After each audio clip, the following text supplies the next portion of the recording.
This is the Phillies Postcast, your instant game reaction for the Philadelphia Phillies. Part of the Locked On Podcast Network. Your team every day.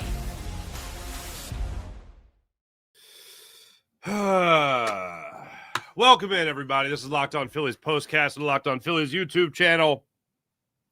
There are certain things in sports that I'll just never understand. And look, they would have lost the game anyway, but I don't understand. I don't understand how any NBA player could shoot under 70% from the free throw. And that's being kind.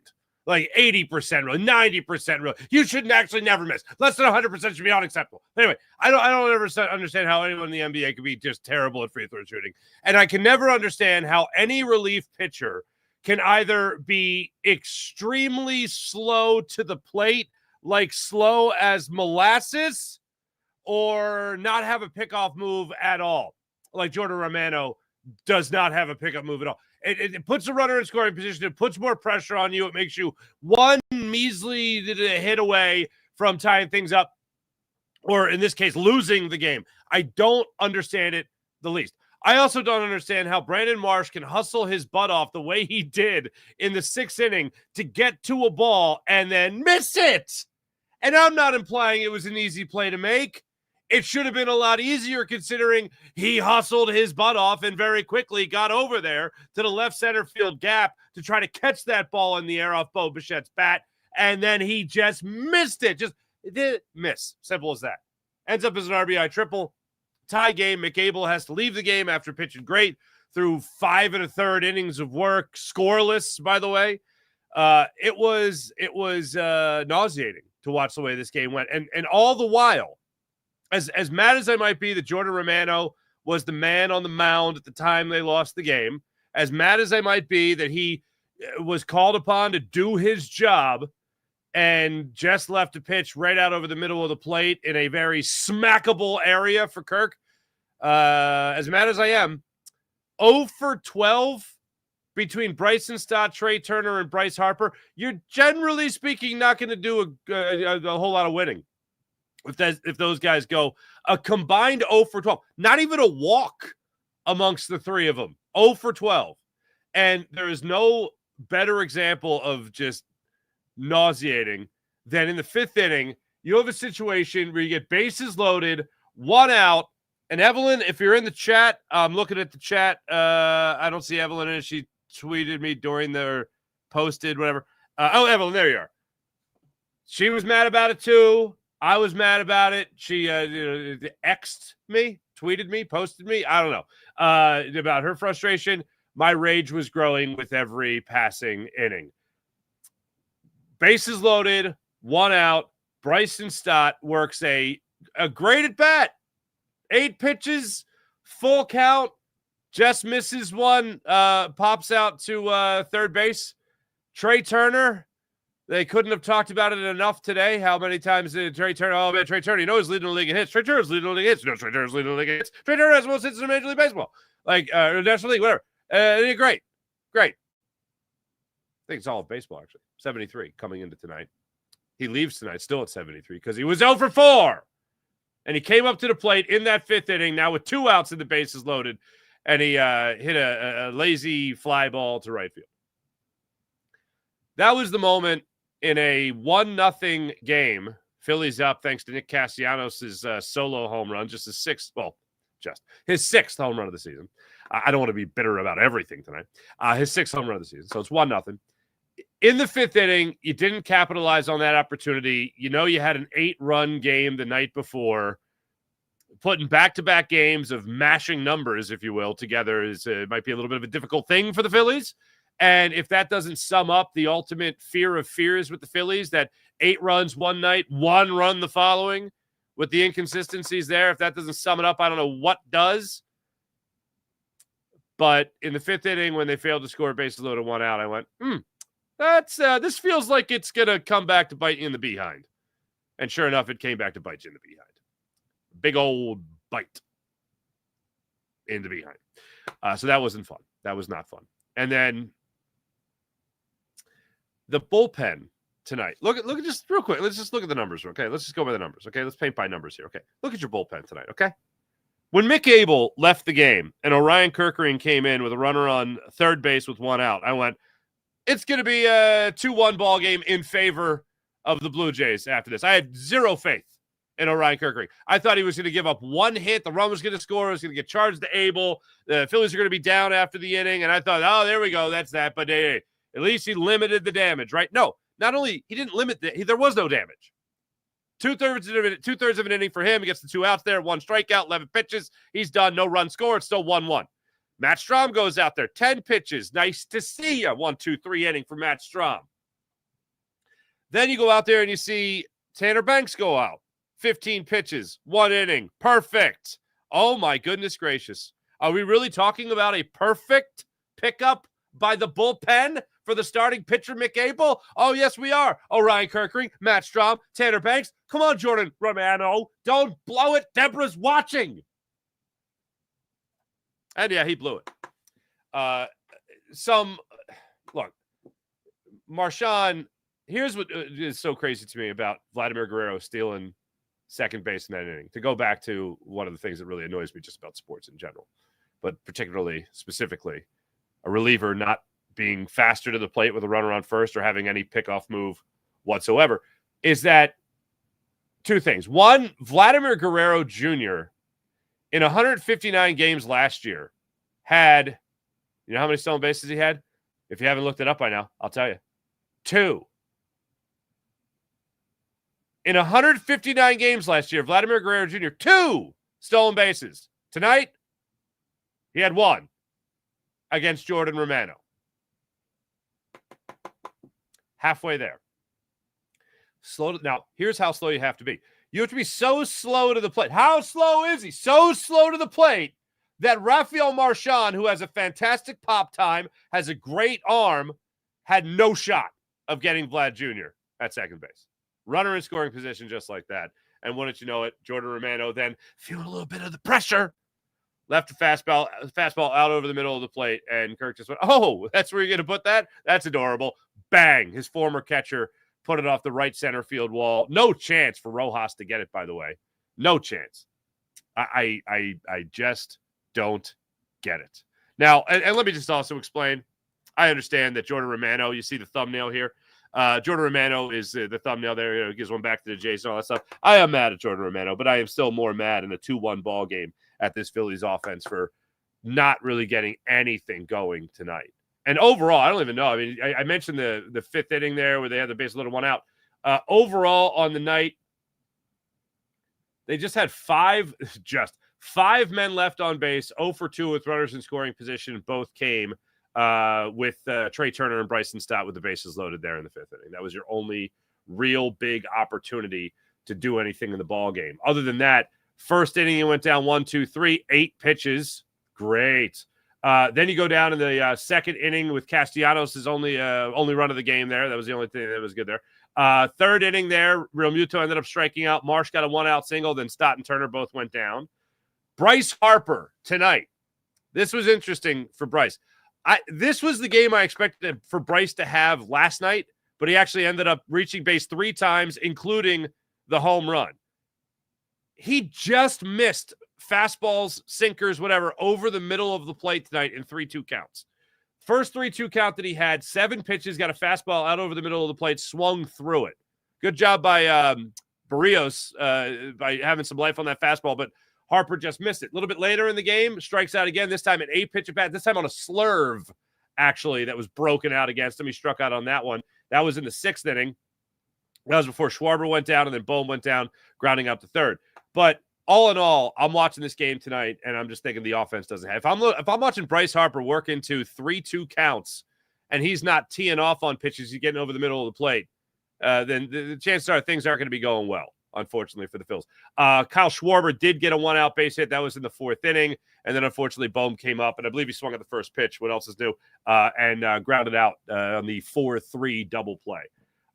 All in all, that was just a frustrating loss for the Phillies. Now, the silver linings, moral victories, no. But Mick Abel, no way you could send him down.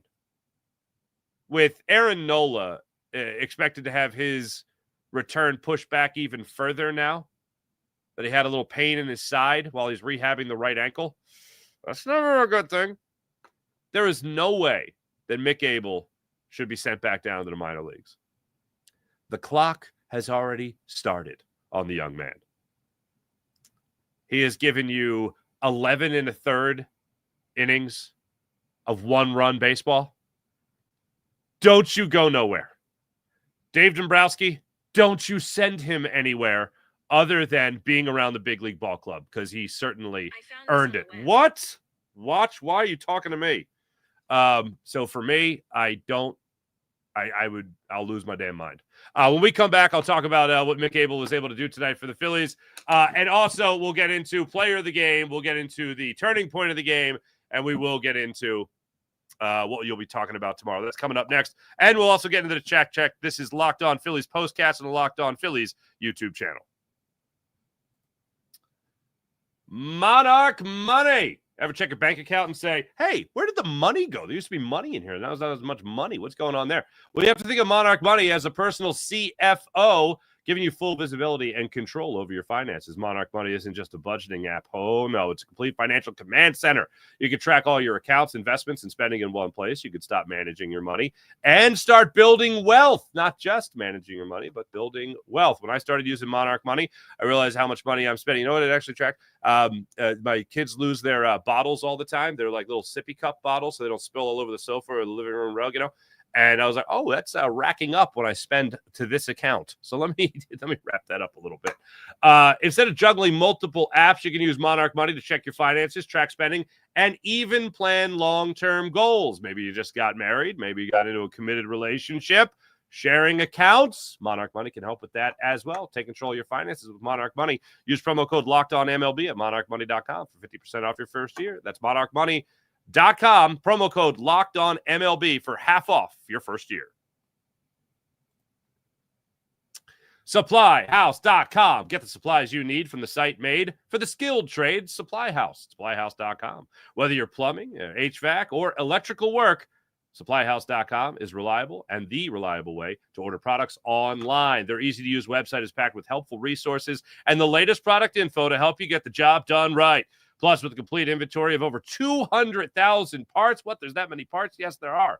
And 400-plus top brands. You'll find exactly what you need delivered fast from coast to coast. Need help with an order? Supplyhouse.com offers expert support and industry-leading service, so you'll always get a real person on the line. And for the trade professionals looking for that extra edge, try free Trademaster program from Supplyhouse.com that offers exclusive perks, a dedicated phone line, free shipping, and discounts on every order. Join the Trademaster program today at supplyhouse.com/TM and start ordering plumbing, HVAC, and electrical supplies in just a few clicks. And plus, you can use promo code SH5 for 5% off your first order at supplyhouse.com. That's supplyhouse.com.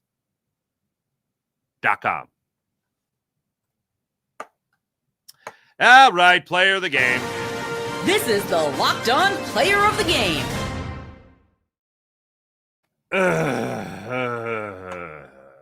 You get the game-winning hit. I don't care if it's off Jordan Romano. I don't care that it's the guy you used to catch, whatever. You got the game-winning hit, Alejandro Kirk, blah, blah, blah, blah, blah, blah. Time to reveal where the game was won or lost. It's the turning point. Fifth inning, I felt the game was lost. That tight a game, you don't get a run home with bases loaded, one out. You have the top of the order coming up. That's where I felt the game was going to be lost. And then Jordan Romano took care of the rest. And that, in fact, is what I think. This is what you'll be talking about. What I think you'll be talking about tomorrow. Jordan Romano giving that one up. And the Bats, after an 8-run performance, come up with one run performance. Now, I did mention Mick Abel before. I just continue to be impressed with this guy. Look, if you're being real, there are a couple of balls that were hit really hard off of Bryce, and Stott had a great play. Bryce Harper caught a line drive. Really, the line drive caught him at first base. Alec Boehm had another good play there at third. Brandon Marsh, for the most part, was all over the place in center field tonight, with the exception of the one that he really had to be all over the place for. But all in all, Mick Abel just continues to impress me. And as I said before we went into the break there, he's got to stay at the major league level. Goes out there in the first inning, gets the 1-2-3 inning, 15 pitches logged right there. Goes into the second inning. Again, another 1-2-3 inning, 12 pitches this time, extends the scoreless streak to 8 scoreless innings. Goes out there in the third inning, gives up the first hit to Jimenez. That was with 2 outs. Then he gets Bichette to ground out to Stott. That was that sharply hit line, 1-hopper or 2-hopper up the middle. Stott was blocked by the umpire a little bit, but stayed on it, made a great stab, lunging to his right to be able to make that play. 16 pitches in the inning overall for Mick Abel. Going to the fourth inning, what do you know? 1-2-3 inning, just 11 pitches. Going to the fifth inning, what do you know? 1-2-3 inning, just 12 pitches. Going to the sixth inning, he's at 66 pitches to start the sixth inning. Say that 10 times fast. He has a situation where he gives up another hit to Jimenez. He had his number tonight, unfortunately. Bo Bichette steps up there. He gets up in the count 3-0 on Mick Abel. Mick Abel puts a sinker out over the middle of the plate. Bo Bichette puts a really good swing on it. Goes into the left center field gap. Brandon Marsh in hot pursuit. Max Kepler. Now, I went back and watched this play a number of times. Max Kepler, originally I thought he should have peeled off more. Watching it again, like a second time, I went, no, he did what he was supposed to do there. That Marsh has got to understand that's his ball. Like, first view, I went, Marsh shouldn't have to overcome the left fielder being in the wrong place at the wrong time.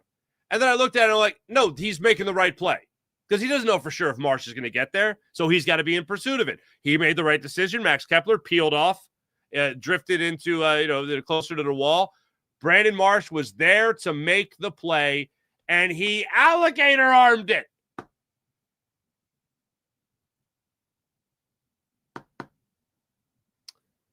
It was right there. It was right there to be had for the second out of the inning.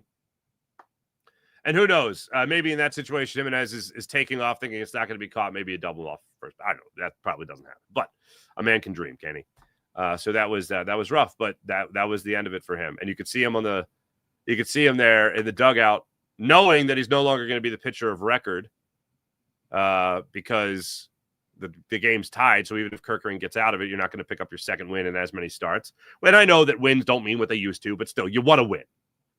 And hopefully he gets another opportunity in 5 days where he can go out there and try to get his second win as a big leaguer. But I was very impressed by what I saw with him tonight. Fastball was pretty much on point tonight. Curveball, he whipped out there every once in a while when he really needed it.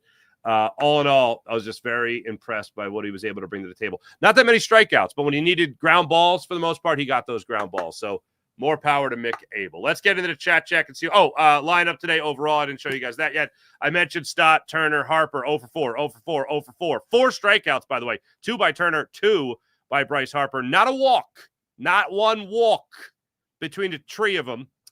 Alec Bohm came up with another hit. Castellanos had the home run. JT Realmuto did have a single before he left the game early. Took that ball right to the hibbity-dibbity. Okay? Right to the hibbity-dibbity. He left in the ninth inning. Rafael Marchand came in there. So there you go. That's how that broke down. Let's get into the chat check now, see what you guys are saying about this loss. Morgan Landy, Marsh! That's why you are not allowed to have nice things, right? Thoughts on Mick from Polar Buck? Thoughts on Mick Abel? They're going to use him as a trade. Womp, womp. Don't get attached. Don't get attached. I'm so attached. I like this guy. Don't get attached. Don't get attached. I'm so attached. I hear you. I hear you. I think that's the right inflection you wanted on that. Morgan Landy, I hope JT is okay. Kirk caught for this dude for years. Kind of knew what the pitches he likes. Yeah, I agree. So same deal. Same deal. Still Marsh's fault. That's funny. Abel, great again, says Evelyn, base loaded, 1 out. There you go. And your top of the lineup pops out. Marsh is a clunkhead. That's funny. Initiate rage mode. Hope JT is okay. That's great. Timothy B. What's up, Timothy B? We all knew this was going to be the outcome when they left the bases loaded earlier in the game. I think we're all on the same page there. RF, hello. Abel is not a piece of trade. It's not a piece of trade. Trade piece? There you go. Farzi can't bet tomorrow. When will Farzi stop the Romano love and admit this bullpen is... When have I ever done that? I thought Romano would be your best pitcher out of the bullpen by the time the season's over. Turns out not so much. Turns out, and have I been forgiving of Jordan Romano in this? I have not at all been forgiving of Jordan Romano tonight. Not even a little bit. Please forgive me. I won't. I won't. John Macedo, what's going on? The kid pitched a great game, but thanks to Marsh, he gets not a win. Romano can't hold my jock strap. Some hometown cooking from the Jays, says Gem Mint 1 of 1. Hodgepodge, okay. If you think you could go into the playoffs with Strahm, Romano, nothing else, you'll get swept, period. Oh, yeah. I have maintained and still maintain the Phillies are going to the playoffs. I don't think the Phillies are going to the World Series. I don't think this is going to be a long playoff run. I don't have confidence that the bats will be consistent, and I don't have confidence right now that the bullpen. This is a night where the bullpen, for the most part, was good. Jordan Romano, not so good. But he had 3 bullpen arms come in there and do their job.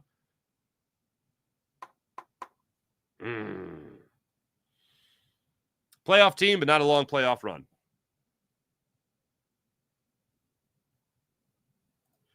Gorgon, how Farzi is kind of delusional with the Phillies. Let's give him some time to take a step back here. They're going to the playoffs. Please end the Marsh experiment. John, you know what's crazy? Marsh hit, what did Marsh hit? Was it 298? He hit 298 in May. 57 at bats, I believe it was 298 with like a 389 on base percentage. Like, he had a great May. But I talk about fool's gold. That'll only fool you if you're a fool. And yeah, I don't see it lasting. Proven not PLC. Okay, not a PLC. Okay. Farzi is bald. That is true. It's also not a secret. Thank you very much. Roscoe owned. Hello. I would never do it, but sometimes I just get the feeling that I would like to roundhouse kick Farzi when he says Pete Rose shouldn't be in the Hall of Fame. Pete Rose shouldn't be in the Hall of Fame. Pete Rose is the reason Pete Rose is not in the Hall of Fame, so take it up with him. I could take Farzi in 1 round in the octagon. Probably not, Greg, but keep dreaming. Farzi is a big Phillies sweeper. Is the janitor broom out? Now I just feel like you guys are taking anger out on me for the Phillies losing. Charles Pappas, what's going on? Getting a closer will cost Phillies Suarez or Sanchez, which I can't stand Alvarado right now. I can't stand him right now either. Crawford should come up when Painter comes up, says Mikey B. I'd be all for the shot of life that I think this team is going to have when Crawford comes up or Andrew Painter comes up. That's like, look, I also don't want those to be the de facto deadline acquisitions. Like, I don't want the Phillies to just rest on a little bit. Oh, well, we got another starting pitcher and it needs bullpen help. No. You still need bullpen help. And I am still very surprised that now, 3 weeks removed from Jose Alvarado, we're still pretty much the same bullpen? Cool. Thanks, Dave Dabrowski. RF Marsh, bye-bye. There you go. Just trade Ranger, honestly. Guy's one of those guys. Has to go, and Ranger will get the best bullpen piece, says Lauren. Lauren, I don't disagree. And plus, I always feel like with Ranger Suarez, the clock's about to hit midnight. The carriage is about to turn into the pumpkin again. Thanks for everybody in the chat. There we go. Charles Pappas. None of this would be necessary if Alvarado did the right thing. I concur. Joel, what's going on? Are the Phillies allergic to scoring with the bases loaded? It seems they are.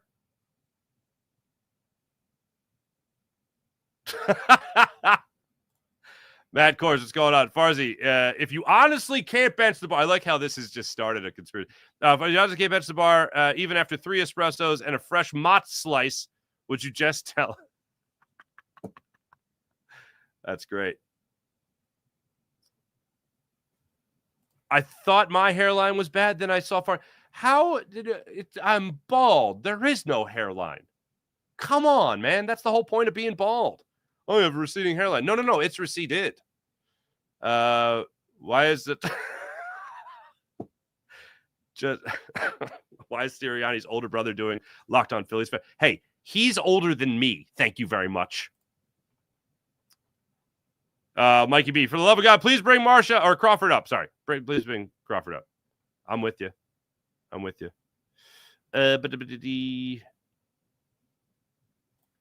Jess Patrick II. I did think about that. Rojas is faster than Marsh. Rojas probably catches that ball. I agree. The game-winning hit, though, was uncatchable. That was too high off the wall. I don't think anybody's getting that one. So there you go. There we go. Thanks, everybody in the chat. You guys are wonderful as per usual. I'll be back with you guys tomorrow. Earlier start time tomorrow, 3:07. Phillies get it going to try to win this series against the Toronto Blue Jays. Phillies are going to have Jesus Luzardo on the hill tomorrow as they wrap up this 3-game series against the Blue Jays. On the hill for the Blue Jays tomorrow, Chris Bassett will be, will be on the hill for the Blue Jays. Thanks for watching. Thanks for listening. Make sure you guys hit like and subscribe on Locked On Phillies YouTube channel. My name is Mark Farzetti. You got me for your postcast needs. Connor Thomas has you covered for your Locked On Daily Phillies podcast needs. Thanks for watching. Thanks for listening. Like and subscribe. See you guys tomorrow afternoon. Bye.